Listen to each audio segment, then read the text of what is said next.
Balas Dendam Istri yang Tak Dianggap, sebuah novel karya dari Kiss, bab ketiga, Ceraikan Dia. Persembahan Audiotune dengan pengisi suara Sensen. Selamat mendengarkan. Seminggu berlalu semenjak pembicaraan Kinara dan Andreas. Hari ini Kinara merasa gelisah karena sang anak mengalami demam. Dia menghubungi Andreas berkali-kali, namun Andreas tak menjawabnya. Kak, tolonglah angkat teleponku. Vino sedang demam, dia butuh dokter. Akhirnya setelah berkali-kali Kinara mencoba menelpon, Andreas menjawab panggilan Kinara. Ada apa? Kak, Vino demam, dia butuh dokter sekarang juga. Kalau butuh dokter, kenapa kamu menghubungi aku, Kinara? Hubungi dokter, bukan aku. Tapi kakak papanya Vino. Kakak berhak tahu dan harus peduli dengan keadaan Vino, Kak. Jangan egois. Bagaimanapun Vino anak kakak. Alona sayang, aku akan menghubungi dokter untuk Vino. Kinara membeku saat mendengar suara desahan Andreas. Bahkan pria itu segera memutuskan panggilannya begitu saja. Kinara luruh ke lantai. Gadis polos itu meremas dadanya yang terasa sesak, bagaikan ditusuk ribuan jarum. Pundaknya terasa berat seolah ada batu besar menimpanya. Sakit. Istri mana yang tidak sakit apabila mendengar suaminya mendesah memanggil nama wanita lain? Yang Kinara tahu, nama wanita itu adalah kekasih suaminya. Menangis. Hanya itu yang dapat Kinara lakukan sekarang. Sabar, Kinara. Tunggu hatimu mati untuk mereka semua yang telah menyakitimu. Keluarga, suami, dan mertua. Lihatlah nanti bila hatiku sudah mati untuk kalian. Tak peduli kalian jungkir balik. Aku tidak akan pernah memedulikan kalian. Kinara menghapus kasar air matanya. Gadis itu bangkit berdiri dan mengambil Vino yang berada di bok bayi.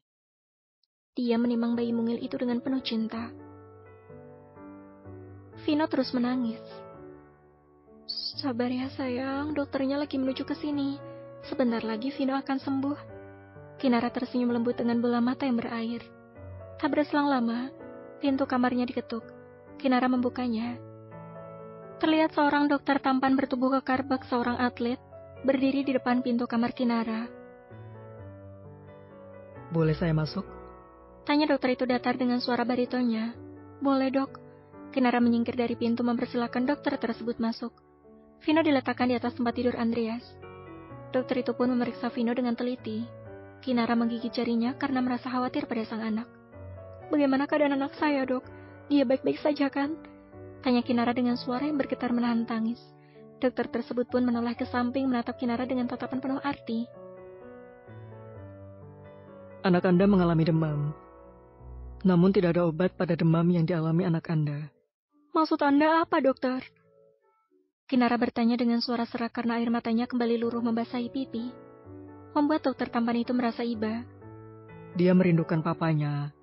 Itu hal biasa bagi bayi yang demam, karena merasa rindu pada orang tuanya. Saran saya, nanti bila suami Anda pulang bekerja, suruh suami Anda untuk meluangkan waktu sebentar untuk memeluk bayi ini agar demamnya turun. Kinara terkejut mendengar penjelasan dokter tersebut. Dia tidak menyangka anaknya akan mengalami demam hanya karena merasa rindu pada suaminya. Wajar bila Vino merindukan Andreas. Karena sedari dia lahir, ayahnya itu tidak pernah melihat atau bahkan melirik ke arahnya. Apa tidak ada cara lain selain memeluk, dok?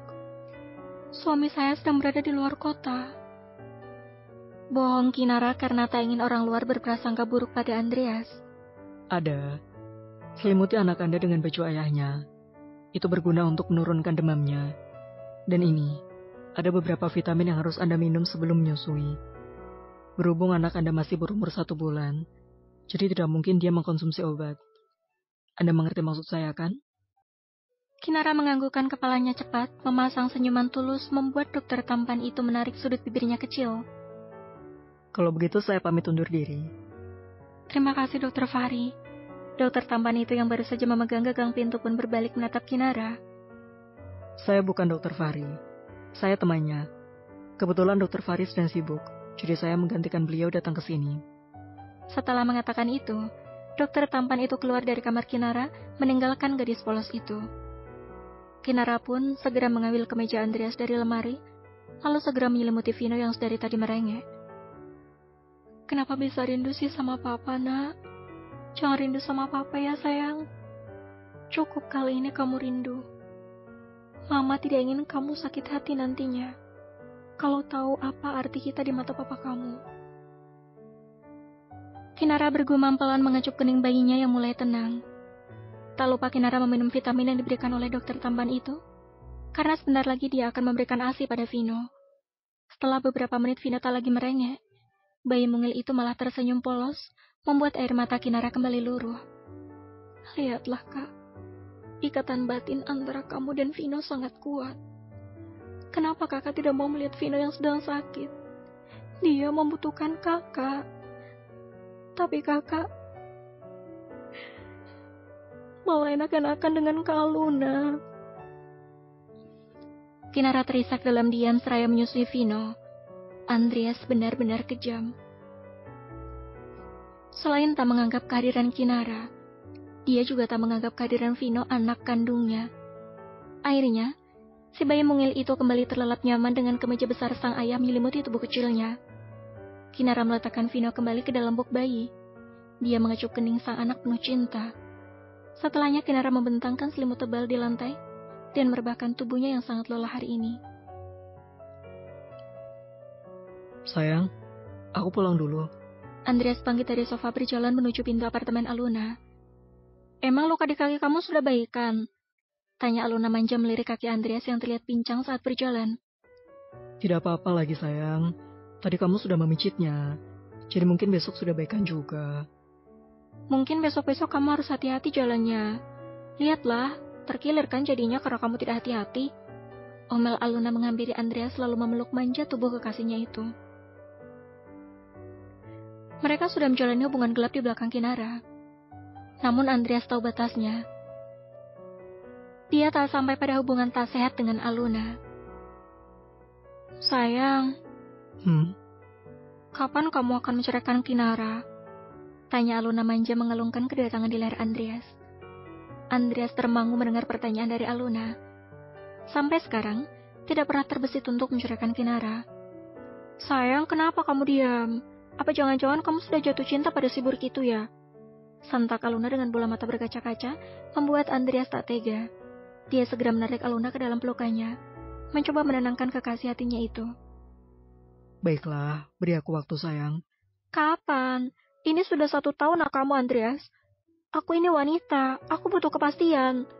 Desak Aluna menarik rambutnya frustasi. Sebentar lagi sayang, tidak akan lama, aku janji. 1 minggu, aku beri kamu 1 minggu. Kalau dalam jangka waktu itu kamu belum menceraikan Kinara, maka jangan salahkan aku kalau mengatakan pada publik kalau kita adalah sepasang kekasih dan Kinara pelakornya. Ancam Aluna membuat Andreas gamang. Tanpa pikir panjang, Andreas menganggukkan kepalanya lalu menarik Aluna ke dalam pelukannya kembali. Bersambung. Terima kasih sudah mendengarkan. Kalau kamu mau dengar audiobook lebih banyak dan gratis, segera download Audiotune.